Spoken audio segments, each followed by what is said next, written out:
সকাল বেলার ধনী রে তুই ফকির সন্ধ্যাবেলা, সন্ধ্যাবেলার ধনী রে তুই ফকির সন্ধ্যাবেলা। নদীর এপার বাঙ্গে ওপার করে এই তো নদীর খেলা। ধন তো আল্লাহ দেয়, ধন তো আল্লাহ দেয়। আল্লাহ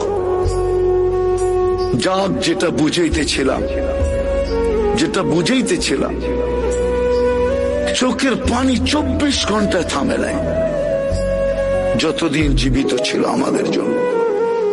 জিবরিল মিকাইল জিজ্ঞাসা করছে, মা জালা আরাকা তাবকি, যখনই দেখি কাঁদেন কেন? বলছে উম্মতের জন্য চোখের পানি থামে না। আজকে ওই উম্মত নবীর আদর্শ মানে না, ওই যুবক মানে না, ওই নারী মানে না, ওই পুরুষ মানে না, যারা সবচেয়ে বেশি আলোকিত তারাও মানে না, শিক্ষিত লোকগুলা মানে।